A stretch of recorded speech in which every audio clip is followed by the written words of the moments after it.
All right, everyone. Thanks for joining this evening. Tonight we have author, historian, and baseball critic Mitch Nathanson with us. And Mitch is going to talk to us about his latest publication, a new book, Under Jackie's Shadow, which is a portal into the hidden world of minor league baseball in the era just after Jackie Robinson signed with the Brooklyn Dodgers in 1947. So with that very brief and accurate intro, I will leave this up to Mitch to talk to us for a little bit and then open up for a Q&A.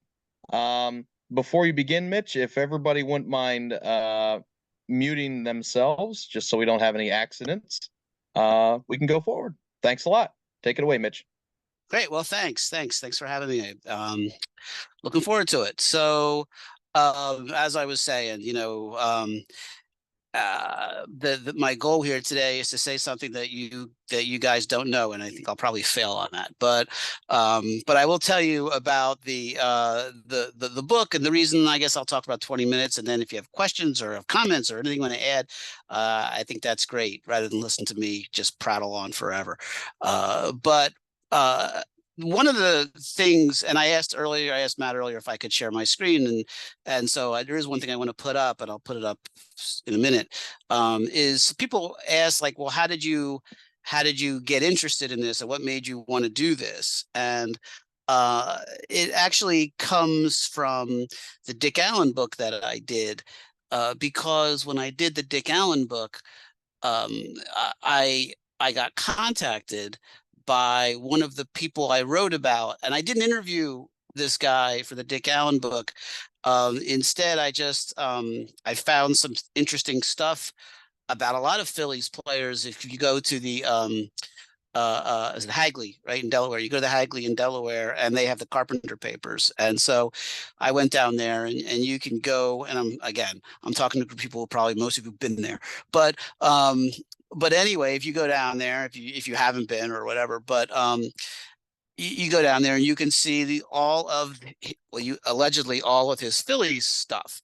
Bob Carpenter, not Ruley. This is Bob, and so they have all the scouting files and all the player files. If you ever wanted to know what Mike Schmidt's social security number is, you can go find it. There it is. It's written on a little card. Well, they do block out some of them, but for some of the players, they didn't. And it's interesting because you can go through and you can see all of the different scouting reports on all the players, and not only their scouting reports, but the progress reports. So as a player is coming up through the system, at the end of every year, the manager will write a report. They have to fill out a sheet, and I'll show you the sheet in a second. They fill out, and then they send it on to into the organization, and they decide who's moving up, who's getting cut, who's moving backwards or whatever. So anyway, so I went there for the Dick Allen book, and I went there looking for stuff on Dick Allen, so two interesting things. The first interesting thing is they have wiped Dick Allen's name clean from the Carpenter papers. There is not a thing on Dick Allen in the Carpenter papers, which is amazing considering that those two are intertwined like nobody else. But there is nothing. There's nothing on Dick Allen in the Carpenter papers. Maybe there's a very basic thing where he's referenced, but other than that, all his scouting reports are gone. Everything else is gone because God only knows what's in them. And I'm sure somebody in the Carpenter family went through all that stuff, and it's gone. So I was disappointed when I went, but I was able to go through while I was there. I didn't want to make the trip a complete waste. So I decided I would just look through all of the files of other players and see if I could see anything interesting. And I did find something interesting. And I found this with regard to one player, Mickey Bowers. And so Mickey Bowers is a guy who was a minor league player who played in 1970, 69 and 70, I believe, in the Phillies system. He never made it above Class A. And I had never heard of Mickey Bowers. But the thing that caught my eye about Bowers, because I was there for the Allen book, is that Dick Allen is referenced in his report, and so that's caught my eye. So I made a copy of it, and I wrote about it a little bit. And the thing that really shocked me about it was how they talked about Bowers and how they talked about him in reference to Dick Allen. So I'll show it to you rather than just talk about it. So can you all see that? You all can see it. So this is the report done by his minor. He was in Spartanburg, I think. I can't. This is covering it up over here, but this I think when he was in Spartanburg. There's his manager, Bob Malcolm, is still alive, by the way. I think he was referenced at a Phillies game recently. I think he showed up for some Phillies event recently. He's in his 90s. Anyway, so Bobby Malkmus, I guess how he went. They fill out these reports for every player, and so you see they get a grade. There's the fielding, and the hitting, and bunting, and all that stuff. It's interesting. So you go through all these players, and you can kind of see how they're progressing or how they're not progressing, things like that. Again, Dick Allen's is gone, but there's throwing. Whoops, sorry. So that's the first page. The second page is the interesting stuff. So when you get beyond, let's see if I can see this. 1 second. So when you get beyond, here's the base running, the attitude. And so here's the other stuff. Baseball attitude, drags himself around in pregame drills, doesn't hustle down the line. Individual ball player hangs his head when hitless when he whether we win or lose. If we lose and he has a good day, he's happy. He had a tendency to pop off. I wish I could move this thing. Hold on. 1 second. There we go. Okay, now I can see it. So off-field behavior. This is what it was. So this is the part that interested me. So had a few problems, nothing breaking curfew. An individual type fellow, when someone crosses him, he doesn't hold back, will fight for his rights. He's a black player. He has told me he doesn't like whites pushing him around, telling him what to do. Had one fight on the ball club for this reason.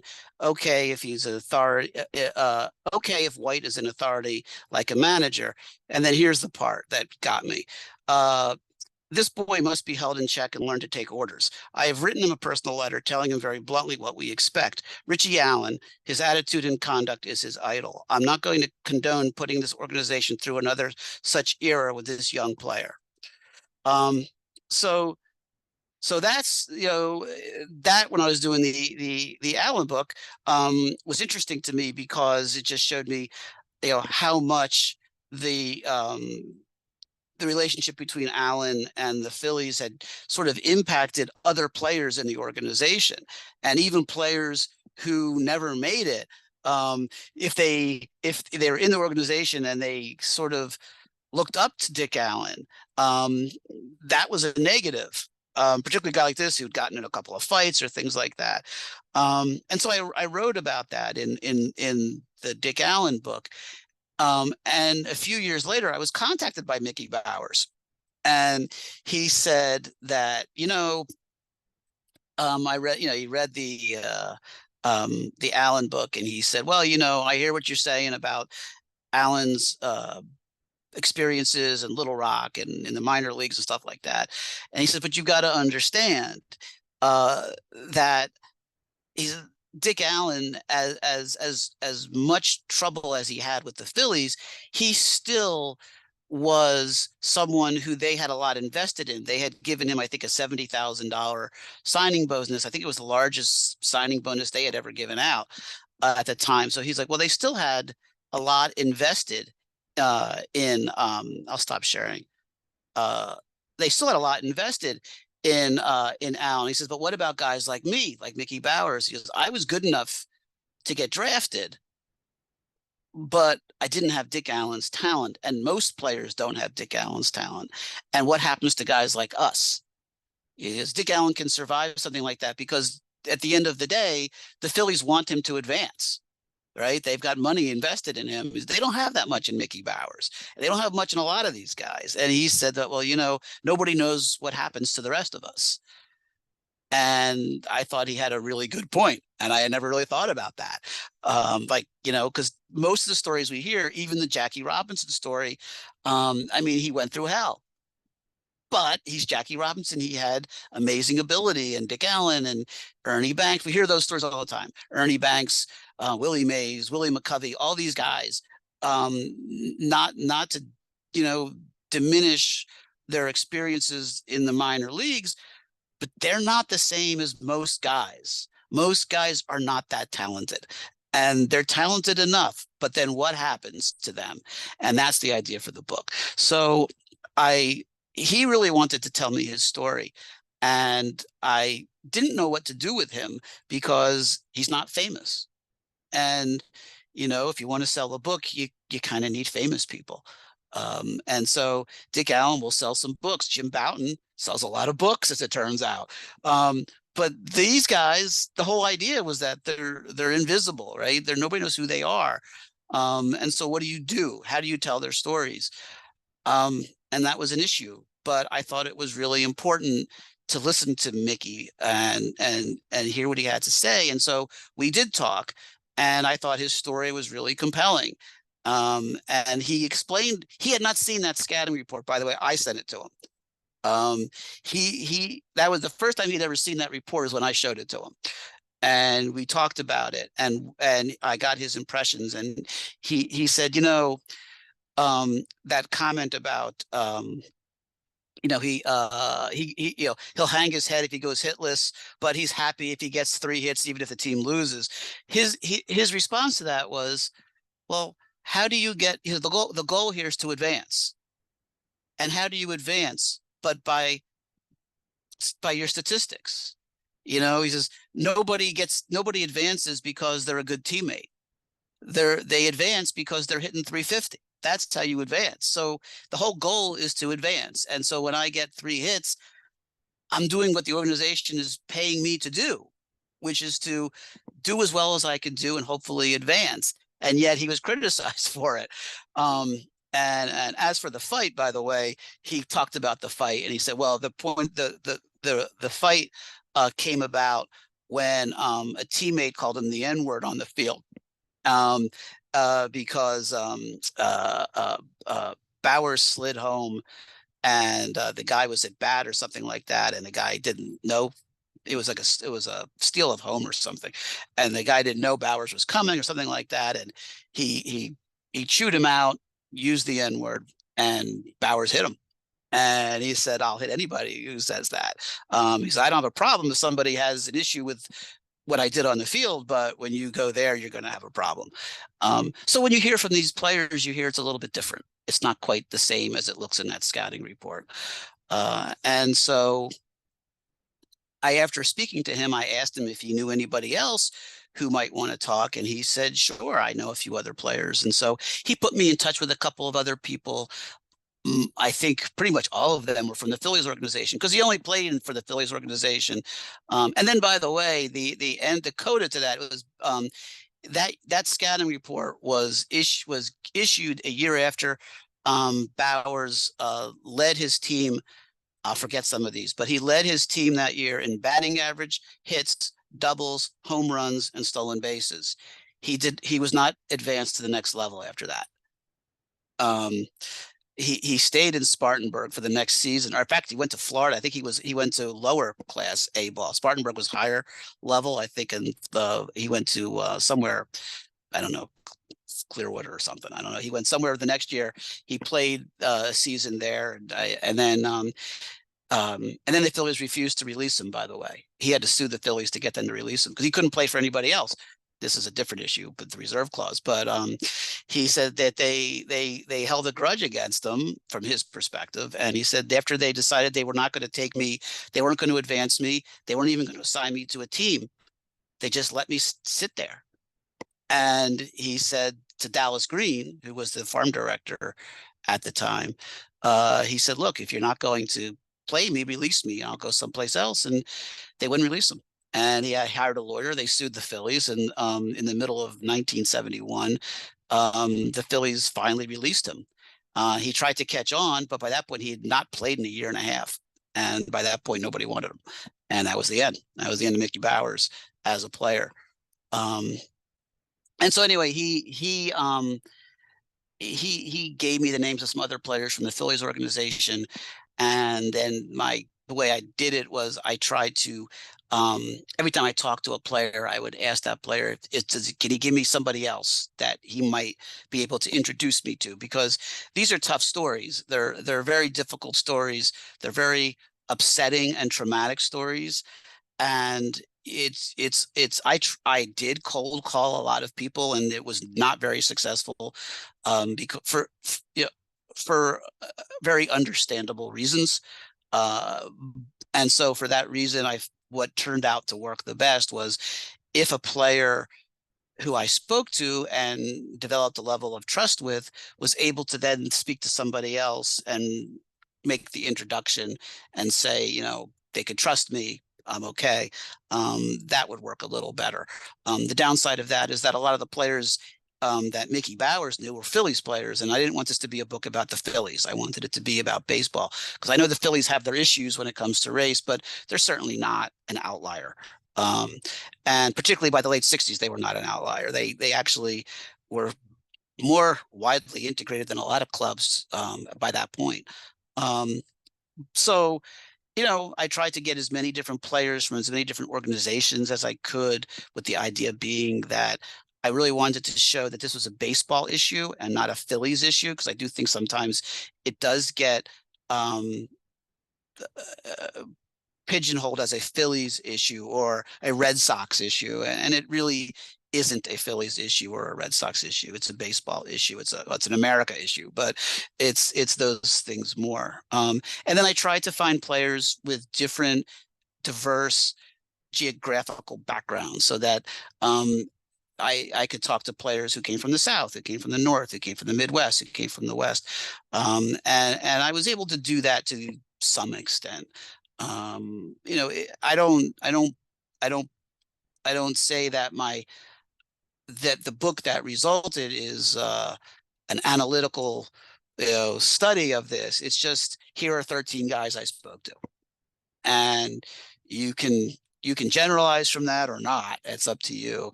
But these are their experiences, and to the extent that they shed any light on anything, I do think they shed light on just how tough it was to be Black and trying to play professional baseball, even 20 years after Jackie Robinson. And the assumption I think a lot of people make is that, yeah, we as a country have our issues and our racial issues, but look at baseball. Baseball solved their problems. They had their own problems, and then Jackie Robinson came up, and then there was this influx of Black players, and they solved their problems. And the point of the book is to say, I would hold off on that, because these problems persisted for many years, and to some extent still do. One of the players I spoke to, Chuck Stone, was in the Tigers organization in the early 70s, and then later got a job, a front office job.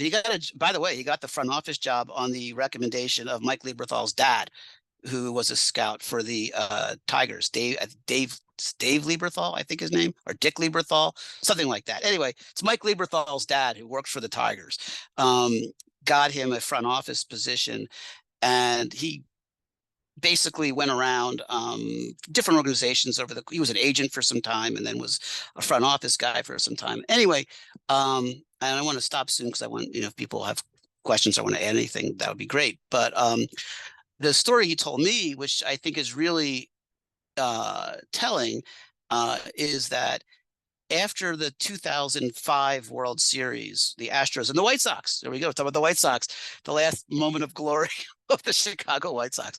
But during the 2005 World Series, the Houston Astros did not have a single African American on their 25-man roster. They had Latino players, but they didn't have African Americans. And so the NAACP had some boycotts outside of the stadium in Houston. And that was not much was made of it. I wasn't even aware of that, but I read up on it later and found that was true. That did happen. And it embarrassed the Astros organization. I think, was it McLean? Was Drayton McLean the owner of the club back then? I think so. I'm not sure, but I think it was. But anyway, he wanted to hire somebody to address that, and so he talked to his GM, who talked to somebody else who knew Chuck Stone, who was living in California, and the idea was he was supposed to scout black players in Los Angeles through the RBI program and outside of the RBI program, because he worked a little with the RBI program. And the idea was to sign black players to the Astros so that they would have African Americans. And so he did that. He had a scout team and some other teams, and he identified a bunch of players, but he couldn't get any of them signed. The Astros wouldn't sign any of the players, and so finally he asked the regional scouting director, not the head of the scouting for Houston, but the regional guy, whoever who was in charge of his region. And the guy told him, this is 2010, by the way. So if you think this is ancient history, the guy told him in 2010, flat out, I am never signing a black ball player. Just so don't even ask. I'm not doing it. And so Chuck Stone eventually he couldn't believe it, but he said, there's nothing that you can do when somebody says that. What are you going to do? Because the regional guy has to sign off on all these things. It goes up the chain, right? The regional guy has to sign on, and then he goes up to the next level. There's many levels before somebody gets signed or drafted. And this guy, it just shows you the Astros organization might not have been a racist organization, but if there is somebody clogging up the works halfway down, there's why there's no black players in the organization.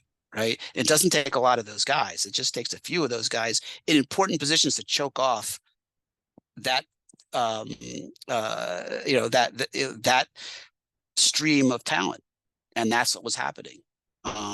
Anyway, Chuck Stone left the Astros. That guy eventually got fired. He's not with the Astros anymore. And again, I want to make it clear that this is not the Astros. This was not their MO. This was a guy in the Astros organization, maybe without the Astros knowledge, who was in charge, though, of bringing prospects to the next level. And at least from Los Angeles, which is a huge market, right? If you're the regional scouting director for Southern California, that's a lot of talent that you're just not going to let get through. And so his story is in there as well. And so that was the idea. And I've been talking for about 22 minutes or so. But anyway, so the book has 13 of those stories, and there are some similarities between them, but there's also some differences in terms of their experiences and where they came from, and things that they saw and experienced. And a couple of these guys made the majors. One of them is Aaron Pointer, which some of you probably heard of Aaron Pointer. His sisters were the Pointer sisters. So he said he introduced himself to me by saying, I'm the least famous pointer in my family. And he played in the minors, did get a cup of coffee with the Houston Colt 45s in the early 60s. But that was about it. Later, he became an NFL referee for many years. So you probably saw him on Sundays, but you didn't know you were seeing him. But a lot of these guys have very interesting stories and backgrounds and things they did after baseball. And the one thing I thought was interesting with all these guys was that, for the most part, they had some traumatic experiences, but ultimately they all came back to baseball in one way or the other, which I thought was really interesting, because I would have thought they wouldn't. But there were some of these guys who said there were many years they could not turn on a baseball game. They couldn't go. They couldn't turn it on. They didn't want to talk about it. They didn't want to see a baseball game. But then as time went on, they all, in one way or another, kind of came back a little bit. And one person who was very instrumental in helping these guys start to get back into baseball, I learned, was Dusty Baker. Who knew a lot of these guys. If you were out in California in the 60s and 70s, you ran into one of two people, if not both, Dusty Baker and Lyman Bostock. Those are the two guys that were very influential in a lot of black players' lives in the minors. Both really interesting guys. Bostock is a fascinating guy. Anybody's looking. Did anybody do a biography of Lyman Bostock? I don't know, but that's a fascinating guy. That is a truly fascinating guy. So there's an idea for somebody who wants to do that. But he died very young. But A, he was a hell of a hitter, and B, he is just a fascinating guy. And so anyway, I'll just leave it at that. So does anybody have anything they want to add, questions or anything? Probably better to do that. Just a Mitch. pointer, Mitch, if I may. Something that the historical profession overall suffered from through much of the 20th century was biography. And biography centered typically on the stories of great men, Right. whether it's George Washington or Abraham Lincoln or whoever. The story of regular people wasn't told. And I think baseball biography has yet to catch up on that in a large point. I mean, how many more books can we get on Gehrig or Babe Ruth or whoever else? So these stories are important, I think, for not just general readers, but for baseball overall. I mean, you're talking about a story from 2010 that's pretty appalling and shocking to learn that it happened so recently.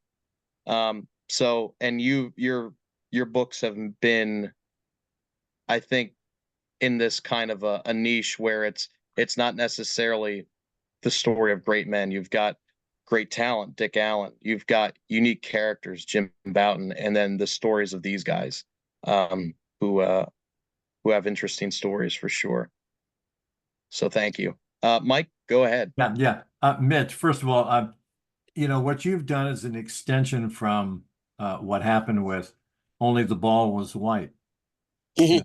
It's the stories of, as Matt just pointed out, the character, the ball players who weren't very well known and were forgotten. It's the outliers, which interests me a lot as well. I guess one of the questions I had, and by the way, learning that about the Astros gives me even more reason to dislike that organization. But did you bump into John Kennedy at all? I think he died, didn't he? Well, he did die, but did Yeah. you bump into anybody who had anything to say about him? No. Yeah, he's actually there's somebody at Villanova. I think we just hired this guy this year, who, like a media guy, a PR guy, who used to work for the Phillies, and he put together the Phillies exhibit that they have this year. He put that together for the Phillies, and he spoke to Kennedy and his family. So I talked to him about that. And he has a lot of really interesting stories about Kennedy. And I never spoke to him, but I was just speaking to this other guy. I can't remember his name, but it's a really cool exhibit. Kenny Ayers is the guy. Kenny Ayers, right? Yes, Kenny Ayers. So it's a really cool exhibit.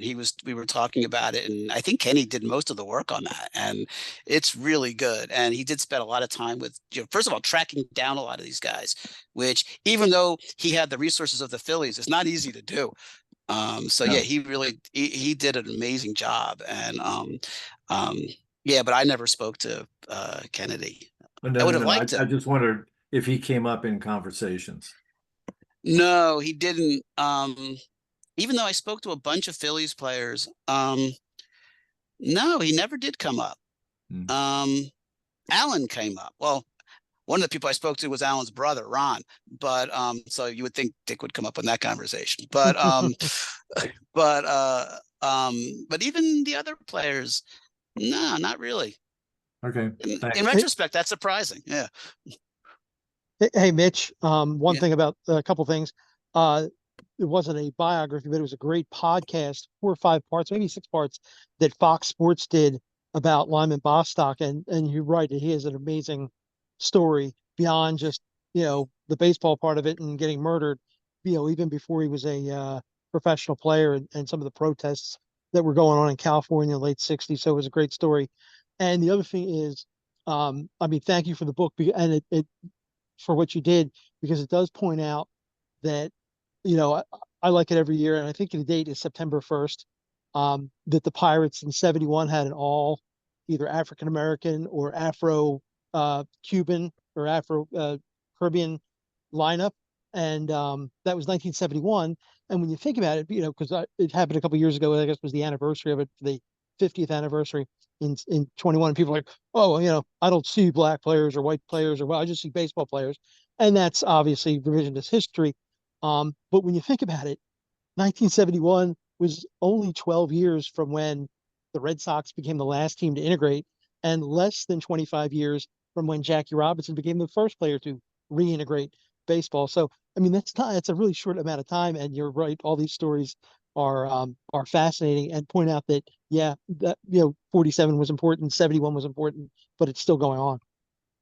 Yeah, I forgot. I did see that live, and it was listen to it. It was a podcast, right? So Yeah, yeah, yes. I did listen to that. It was good. Yeah. Um, um, yeah, he's just a fascinating guy, right? A lot of the players I spoke to talked about. So Bostock lost his. This is an interesting point. That who made this point? I can't remember who made it. One of the guys, it's in the book, but one of the guys made a point of talking about Bostock, saying that Bostock lost his freshman year in college because he was involved in the anti-war and the civil rights movement in California. And his sophomore year, I think was he at Cal State Northridge? Was that where he was? I don't recall. But I yeah, know he'd gotten arrested and was one of like the few people that they were really right. trying to jam up from getting arrested from those protests. Right. And so he lost that freshman year. He didn't play. And then the sophomore year, I do think it was Cal State Northridge, but I could be wrong. And he went to a tryout for the team. And this other guy was there who I was talking to. And he said that Bostock showed up with old ripped up tennis shoes. He had an old glove and t-shirt and a pair of shorts. He had nothing.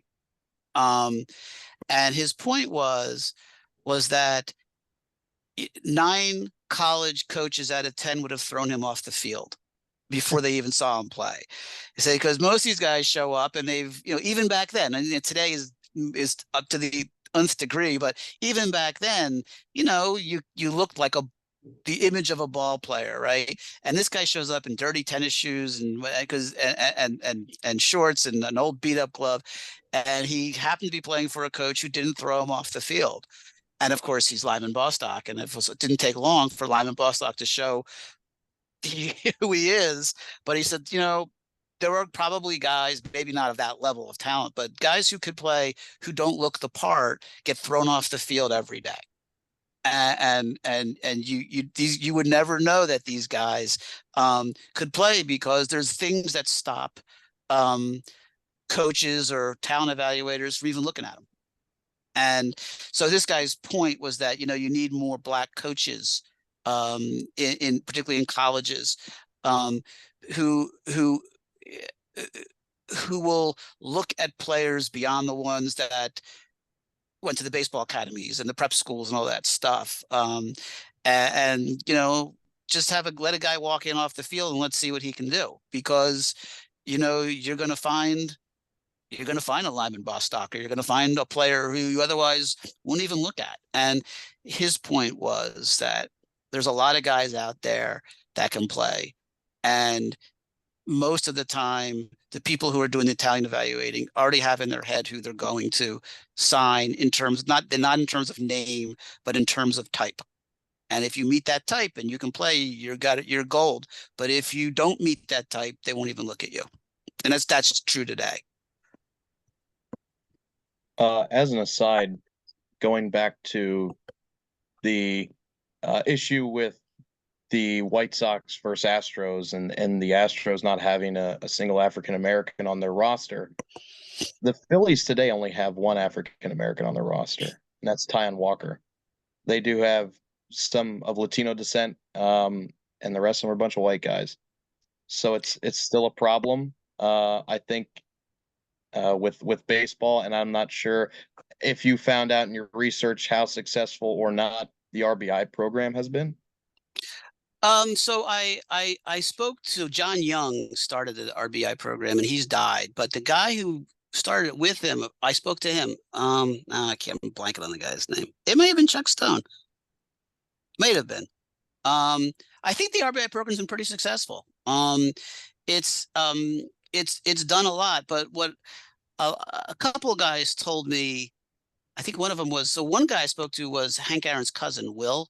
Um, Again, he played in the early to mid 70s in the Cleveland and Baltimore organizations, and he's from California, or well, he's from Alabama, but then he went to California.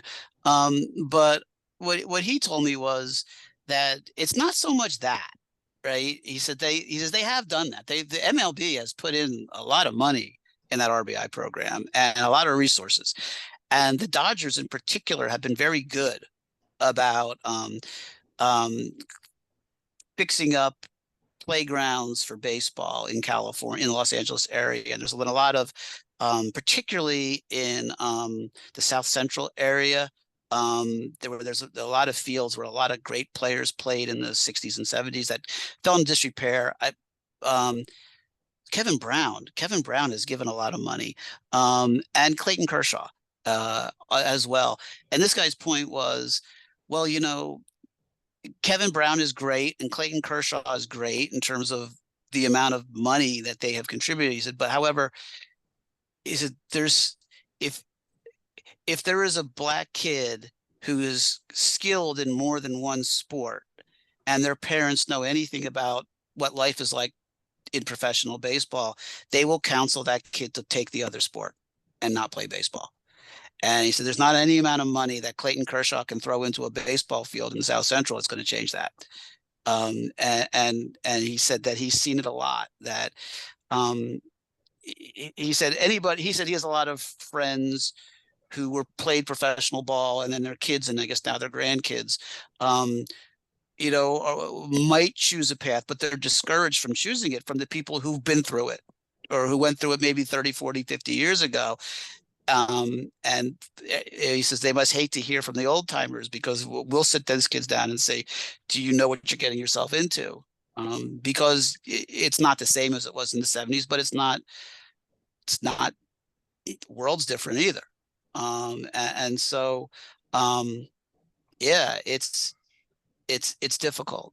There was one more thing I was going to say, but I can't remember what it was, but it's, MLB is great in terms of putting money in. They really, you can't criticize them for not putting money in, because they really have.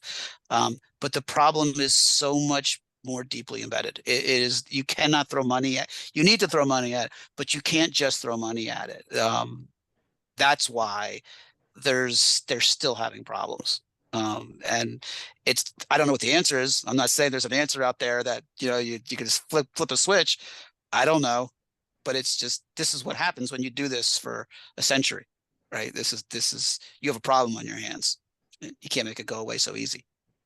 Okay. I'd like to add that report, the progress report, is a fascinating line of inquiry, and is so revealing. And your description of the system, where you may have a guy in there that's clogging it up, very purposely, or had clogged it up very purposely, is a really fascinating avenue of research. Really, I really found that remarkable. And I'm a 19th century guy normally, so then we have our own issues that too. But we have our own issues on African American baseball, as you can imagine.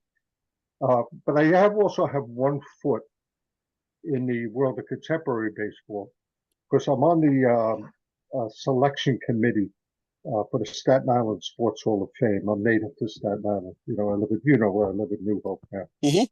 And anyway, so there are three Negro leaguers. Technically, all three of them were associated with the Black New York Yankees, of the 40s. And the three of them have all been inducted now into the Staten Island Sports Hall of Fame. They came in separately, over time. The last one was Julie Bowers.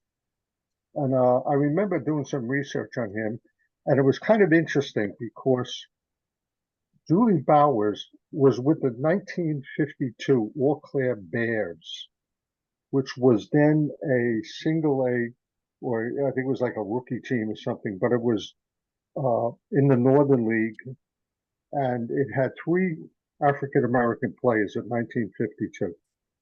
And the three African American players are Julie Bowers, Wes Covington, and Hank Aaron. And the youngest, of course, is Hank Aaron. He's about 18 years old at the time. And the oldest is Julie Bowers, who was about 28 at the time. And Wes was between. Well, as you know, of course, uh, as you all know, that Wes Covington and Hank made it all the way to the majors, and of course Hank's home run record, but really didn't. And when you looked at that situation, it was kind of interesting because at the time, the team was the Boston Braves that signed those guys. And that's kind of interesting coming from the Boston perspective, as the Red Sox were many, many light years behind them when it came to that. Bowers, of course, was probably one of the best players of the three. However, he was 28 years old, and he was really too old in their estimation to make sign up to the majors. But it's a kind of interesting thing. The final thing I want to say is that a good friend of mine was George Genovese, who was native also to Staten Island. George, for many years ago, went back. He went out to L.A. and for many years was associated with the Hollywood stars, and then he went on to manage the Pittsburgh Pirates when it was taken over by Branch Rickey as their organization. He managed in the minor leagues, and he's the recipient of the Scouting Association's Lifetime Achievement Award. He's the first recipient. In fact, the award is named after him. It's the George Genovese Lifetime Achievement Award as a baseball scout. And what's interesting, if you look at one of George's accomplishments, he passed on now, but one of his accomplishments was he signed more home runs than any major league scout. And it is interesting to see, Gary Maddox is on that list, and a Philly guy, and a whole bunch of guys. I mean, Bobby Bonds, and it goes on and on and on. And George's idea of scouting, he did keep a team in the RBI, kept an American Legion team in the RBI, and he would often give guys tryouts.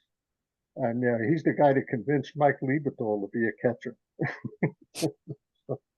We all benefited from that. Well, anyway, that's what I want to say. It's a real great line of inquiry. Can I get in? Sure. Yeah. This subject is really close to my heart, of the question of the black players in the major leagues today and how few they are. And because when I was growing up, my favorite player was Jackie Robinson. I attended games at Ebbets Field and so on. And in those days, the baseball was the game of the black community. And now you come forward. To me, the biggest culprit is not mentioned, and that's the NCAA. They made baseball into a white game pretty much by restricting the scholarships. If you're a black youth in the community and your family wants you to go forward, you're not going to get a scholarship into baseball. You're going to get scholarship into basketball. You're going to get a scholarship into football. So that the NCAA policy is essentially a major factor in making baseball a white game, because it is a white game pretty much at the college level. Yeah, actually, I was just trying to find one of the players I spoke to brought up that very point about the NCAA and how yeah, there is no scholarship money, or there's very limited. I mean, there's very limited compared to basketball and obviously football. But his point was, I think it was Will Aaron who said this. Who says yeah, he's out in California. Says yeah, he turns on USC and UCLA, and there's maybe one black player. That's it. And his point is, you mean to tell me that in all of Los Angeles, forget their national university, but you mean to tell me in all of Los Angeles there's one black guy who can play for UCLA? You're really seriously telling me this? And his point is what you made, which is that they do not. The scholarship money is such that unless you can pay to go, you're not going to play college baseball. And he said, I get it a little bit in terms of the revenue sports, football and basketball. He says, but a lot of these guys would qualify for financial aid outside of sports, and they have the money to give that. They don't. And so his point was, there's a big issue in terms of scholarship money. He says, but aside from the scholarship money, a lot of these guys wouldn't even they qualify for financial aid. They just qualify for financial aid, whether they're athletes or non-athletes, but they won't give it to them. Or it's very hard for them to get it. And so he said they could solve this problem tomorrow if they made it easier for these guys to qualify for financial aid like other students do, but they don't. As for me, it's an outright racist system. Okay, you have a feeder farm system from the colleges, which is a major source for your players in the major leagues, and it's almost lily white because of their program, And the thing is, when I was starting first doing my books in the early '90s, and I was going to the national coaches conventions of the baseball, and you would just see all the plaques of all the coaches on it, and it's all white, not one black person there. And you have to understand that the center of the Coaches Association is in the deep South. The North is not really central to those baseball coaches association. And the number one was always Mississippi, was the most featured one at the coaches. And so you get a flavor that of something that really needs to be attacked, because this is the primary source, in my view, because of turning the black community, which its sport was baseball purely, because when I was growing up, black players couldn't go to college, and basketball and football in those days was mostly white, because all this their farm system was the colleges. Okay, so what you have, but they reversed itself, and now that feeder system is really, really racist. It's not simply just accidentally white. They have to know what they're doing. And the fact is that to me, there needs to be lots of pressure put on for them to make their scholarships to baseball just as much as they do to the others. Baseball's is one of the major sport in the country. Just about, you can't just allow the colleges to get away with this. Yeah, I mean, there's a lot of the main. Well, not the main, but I think we can get off topic here, which I don't want to do. But there's a lot of if you want to know, like, well, why do they do that? It's outside of basketball and football. Those other sports, they're pulling from prep schools because they know those kids basically come from well-off families who can pay full tuition. And so that's why, you have people complain about basketball players and football players. Well, they shouldn't be at this school unless they play basketball and football. It's not the basketball and the football players. It's the other ones. It's the baseball players. It's the rowing team, the tennis team, the golf team, the swim team. those are the ones who really shouldn't be there. And the only reason that most of them are there, I'm talking, and not even Division I, the worst school for all of this is Haverford. Haverford and Swarthmore are horrible at this. There's, I think, is it Haverford? I think it's Haverford, and we're getting really hyper local here, but Haverford College, I believe is a percentage of something like 60% of the students play a sport, which on the well, you can just look at that statistics, you can say, wow, that's terrific. No, the reason that 60% of the students that have for college play a sport, because those kids are coming from prep schools, and those kids are coming from schools where the expectation is they're going to pay full tuition. And that's why they're recruiting those kids. And they're the ones who are squeezing out the kids who are qualified, who maybe couldn't afford to go there without financial aid. And so that's why you don't see as much diversity in those schools as you might think you should. It's because they have a quota, but they're filling it through the back door. They're filling it through the sports, through the non-basketball and football sports, even at the Division I level. But I would argue that, you know, the schools that are the least offensive in this way are the schools that everybody focuses on. The Alabamas, Ohio States, LSU's, they're not the problem. Haverford's the problem. That's the problem. Princeton's the problem. Haverford's the problem. No. Yeah. No.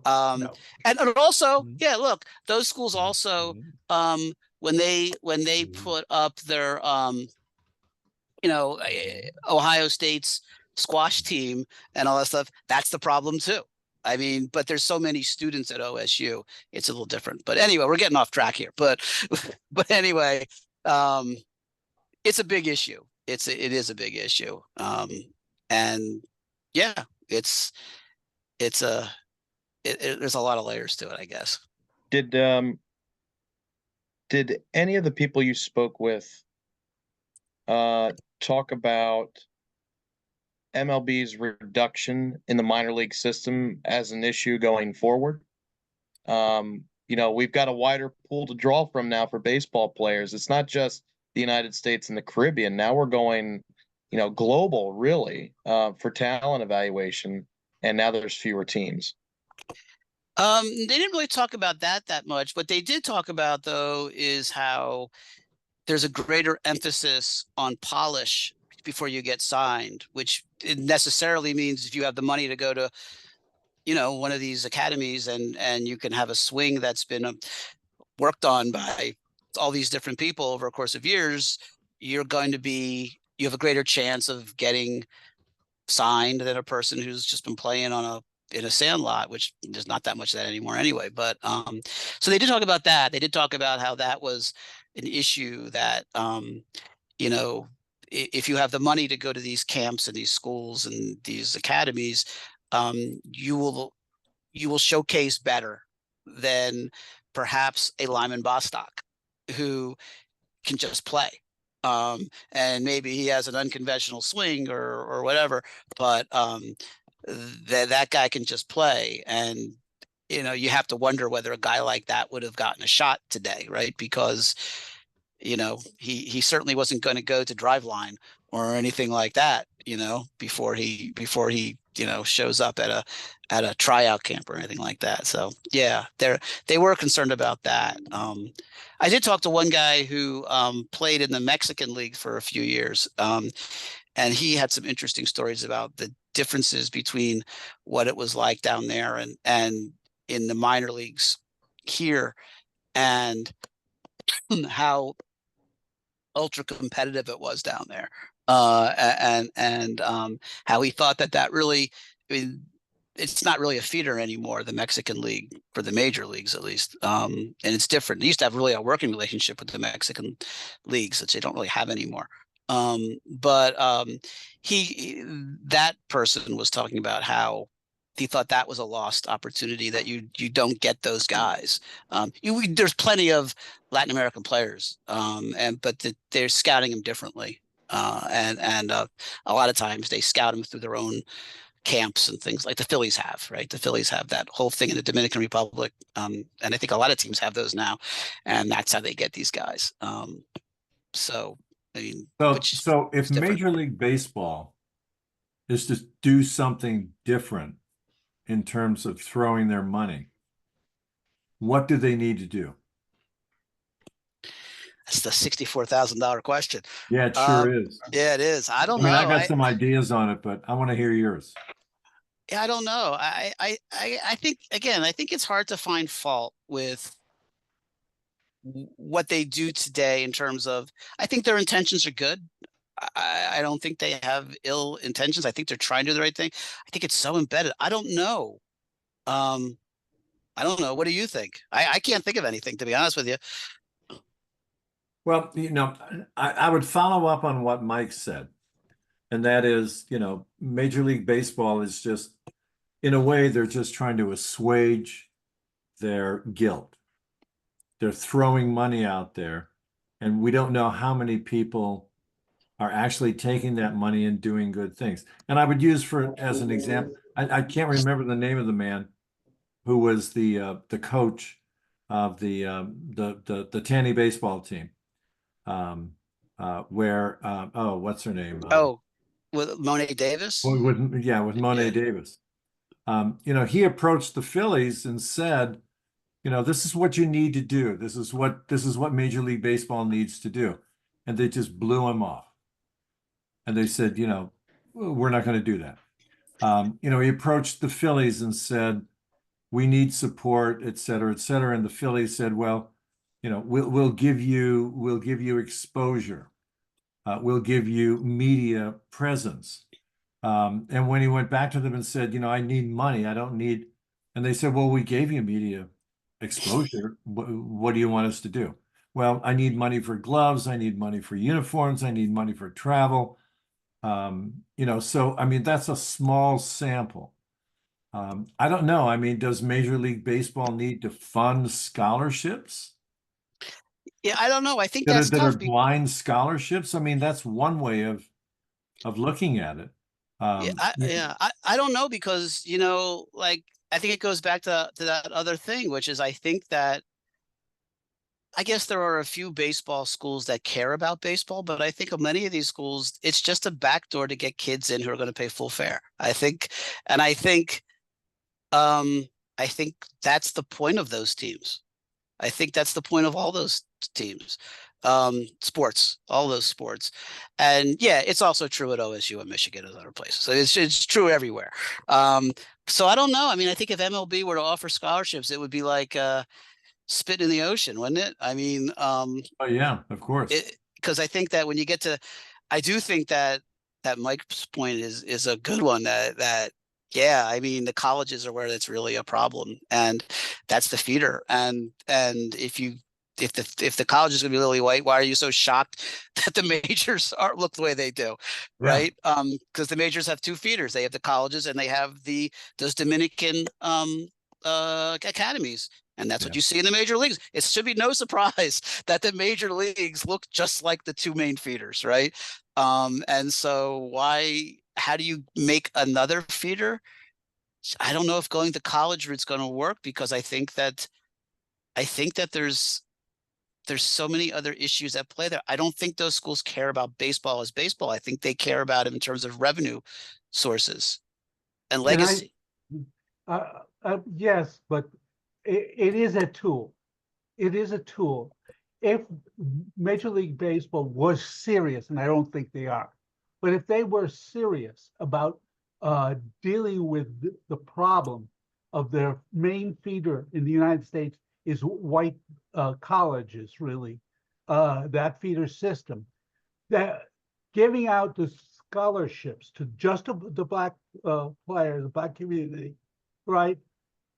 And saying that you're doing it because their NCAA is not doing their duty in this area, it would be a great embarrassment to the NCAA. They would be forced to politically defend themselves. And I don't think they can over this issue. So what the thing is, how do you embarrass them? Because they need to be embarrassed. I think the flaw in your reasoning here is that you assume the NCAA is capable of being embarrassed. They Yeah. are anybody's kid. No, I'm Too- sorry. That's Mitch, not true. touche. Not true. I'm sorry. I'm a political activist, as you know, and and we've embarrassed lots of people, and they forced them to back up. We forced them to back up. That's how you won in all the various concessions that you've won over the years.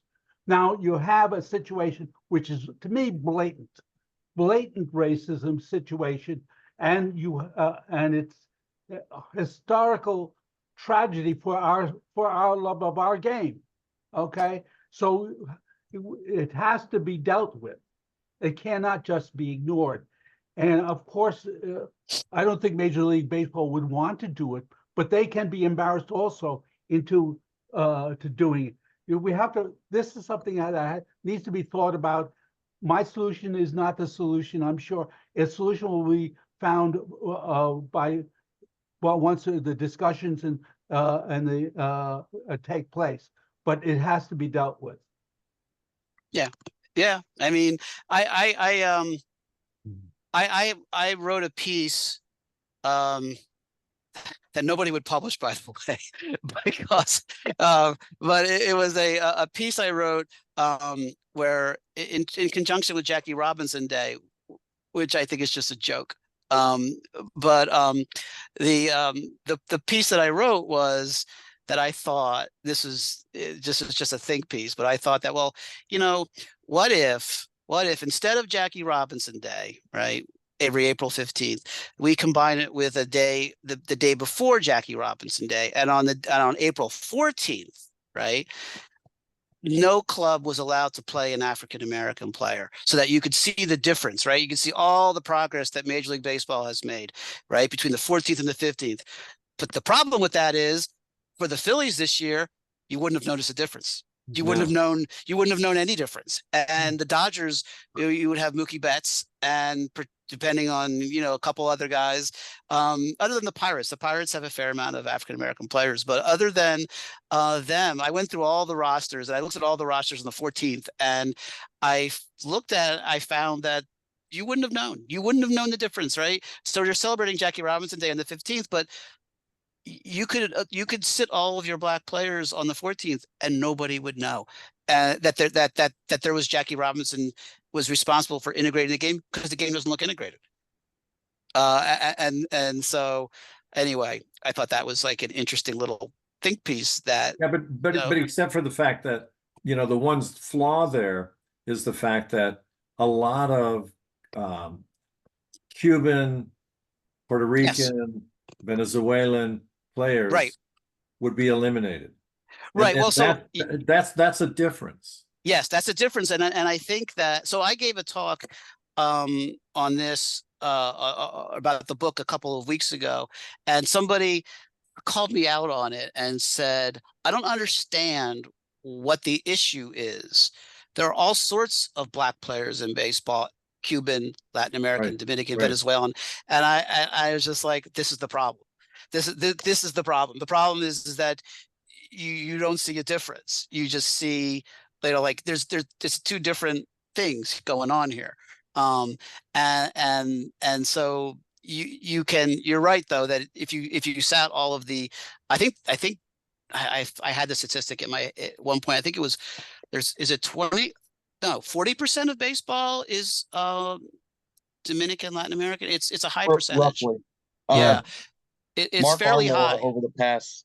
Mark Armour, since he did an article for SABR several years ago, since 1947, the demographics of baseball at the major league level, and really since the 1980s, baseball has been roughly 60 to 65% white, and African American participation has significantly dropped in recent years, and the Latino community has grown. Yeah. When you go further back, when the Giants and the Tigers were visiting Cuba in 2009 and in 1910, and John McGraw is salivating over some of the players that he knew he couldn't get on his team. That makes a difference too. Yeah. Yeah, and so it's really it's two different things. So you have the Latin American players and the African American players. Those are two different histories, and Yeah. so the problem is that people conflate them and they put them together. Like, well, I don't understand the issue. Well, the issue is there's two completely different issues here, um, and um, and so when you combine them, you ignore the one issue, right? Because the other situation is pretty good, um, but it's completely different. The history is But not the same. but Yeah. the black community doesn't ignore it. And No, that's the not key. at all. I mean, so when we talk about people ignoring it, then we're leaving out the black community. The black community sees this. They sees the almost all white player. Even with all of the Latino players, the players from the United States are white, pretty much. And the black community, to me, must be torn because this baseball was the game of the black community when I was growing up. It wasn't basketball, it wasn't football until all the money came in from the television and the colleges started gobbling up all that money and giving out scholarships to black players and so on. But the situation is blatant if you're sitting there in the black community and it's not being addressed by anybody of any stature within the Major League Baseball. Right. Well, and that's why that one guy said to me that, yeah, if they, anybody who sits down with an older African American who has any experience in professional baseball is going to get told, stay away. It's just not, this isn't for you. So that's because of the history. So like, I don't, in terms of throwing the money at it, I don't know what you do. You can't erase the history. I don't know what you do. It's very difficult. I don't, as I said, I don't have any answers. I just convey the stories. That's Right, all. right. That's all I have. Well, I Well, understand. Yeah. Mitch, thank you so much. I've got to sign off, but this has been a very engaging and very fruitful conversation. And so I thank you so much. Oh, well, thank you. Thanks, Mike. Thank you. If nobody else has any other comments or questions, I do have one question to end with. If anybody wants to jump in, feel free. All right. Mitch, you and I chat regularly. Several years ago, I asked you why you write books. What's your purpose in writing a book? And your answer was you write a book because you want to learn something. You want to know more about a certain topic. Mike Gimbel, we'll see you later. So what did you end up learning this time that you were unaware of, or was there anything that shocked you about the stories that you heard about? Well, the most shocking thing was the one story about the Astros in 2010. That was the most shocking. I did not expect that. I did not expect. But what I learned was, I mean, on the one hand, you can intellectualize how difficult it is, but on the other hand, when you hear these people tell you these stories, it really, at least for me, it really brought it home in a different way, because a lot of these guys, when you would talk to them, and some of these guys you could tell they were just really bursting to tell a story, because one guy, I think it was Leroy Reams, who played for the Reading Phillies, and is actually, if you go to Reading, you'll see his plaque is there. He's on the Reading Phillies Wall of Fame that they have. They have a Wall of Fame apparently, or something. He's on it. And he said he got inducted the same year I think they inducted Robin Roberts. And he said he went, and he said, of course, everybody wanted to talk to Robin Roberts, because Robin Roberts is Hall of Famer. He said not one person, he said he didn't do one interview that day. He said no one person asked him anything. He said that I was the only person outside of his family to ever ask him about his baseball career.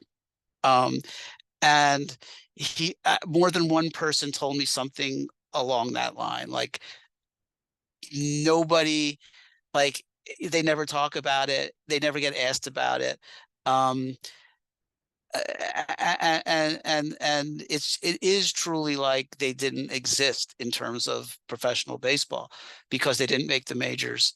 And I think people feel like, well, that doesn't matter because, well, I don't know who this guy is. I never heard of Leroy Reams. I don't know who that is. But what I learned was that these stories are really important. First of all, they're fascinating stories. And second of all, they're really important. And I think they're important, particularly when you take a story like Dick Allen's.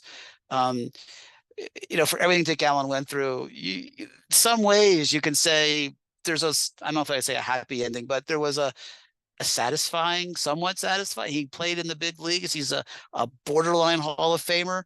It sort of worked out for him, but for a lot of these guys, it didn't work out at all. And I think sometimes when we hear these stories about Ernie Banks and guys like that, we can comfort ourselves by saying, it worked out anyway. I'm glad I read the story because he went through a lot, but at the end it had a happy ending. And it has that story arc that we all want, right? There starts off and then there's conflict and then they overcome the conflict and then they're Ernie Banks. But I think what these stories show, and I think that the thing that I learned more viscerally than anything else is that most of these stories don't end that way.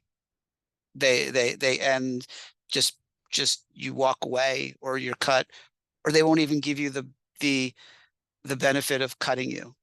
They'll just let you sit there and dangle until you're irrelevant. And that's the story for a lot of guys who get into Major League Baseball or professional baseball. So it's a happy way to end. Yeah, certainly. Well, thanks, Mitch. And thank you for everyone for joining and those who will take a look at this on YouTube afterwards. I did email the Amazon link for Mitch's book in the chapter email this morning, so check that out. And Mitch, I think you're also doing autograph books on the side. Am I correct? Yeah, so if you want a book, just message me. I can send you a book. Or if you just want a book plate, which I have, which are nice actually, and I can just send you the book plate for free. And you can paste that into your own book. So you don't have to spend the money. You have to buy the book somewhere, but I could just sign a book plate for you and just throw it in the mail and you could just paste that in. That's what I did for COVID. And I don't have the book plates in front. I have them here. Oh, here they are. Hold on. So they're very nice. They're just this, and I sign them, I personalize them and put them in the mail. So that doesn't cost you anything extra. But anyway, one way or the other, I'll happy to sign whatever. Yeah. So anyway, but thank you. I really appreciate it. Of course. And thanks again, everyone. And looking forward to our next event. I also sent out an email. Rock and I both sent out emails today for our minor league joint trip with the Baltimore Babe Ruth chapter to the Reading Fightin' Phils. So we can check out that plaque when check out Leroy's plaque. Yeah. We will check it out. Bring a copy of Mitch's book with us and take a picture for social media. All right. Thanks again, everyone, and have a terrific night. Thanks.